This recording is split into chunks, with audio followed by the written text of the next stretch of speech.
লেখাটা সুন্দর দেখা যায়। এ হচ্ছে আপনার একটি নিউমো কোম্পানি।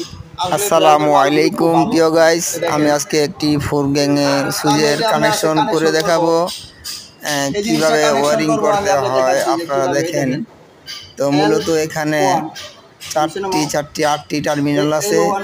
তো এখানে আপনার লেখা আছে প্রথমে L1 এবং L11।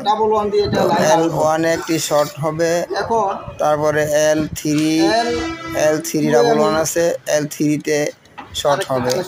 তারপরে আপনার 4-1 আছে, 4-4 আছে, সেইটাতে আপনার শর্ট হবে। তারপরে আপনার L422 এবং 411 সেখান দিতে হবে। এইভাবে আমরা কানেকশন করে দেখেন, আপনারা দেখে এখন এটাকে টাইট দিয়ে দিব। টাইট দিয়ে দিলাম। এখন এই ঘাটটা মূলত আরেকটি টার্মিনাল আছে, ওইটার সাথে এখানে দেখেন L4 L1 আছে, এই দুইটা হলো শর্ট। আমি এটার ভিতরে L4 লাগিয়ে দিলাম। এখন দেখেন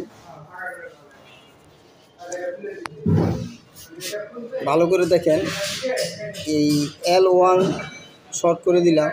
তো এই L1-এর সাথে এখানে ফেজ দিলে L11 বের হবে।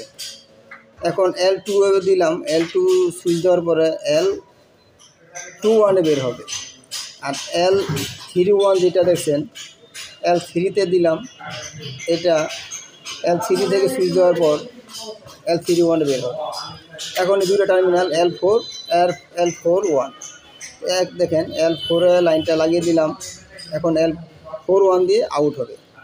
তো যারা আপনারা এই কাজটা সহজভাবে করতে পারবেন, আমাকে কমেন্ট করে জানাবেন। আসলে কোন ধরনের ভিডিও চান আপনারা আমাকে বলবেন, আমি সেই ধরনের ভিডিও দিব। এই হচ্ছে একটি টিপস। আসসালামু আলাইকুম ওয়া রাহমাতুল্লাহ।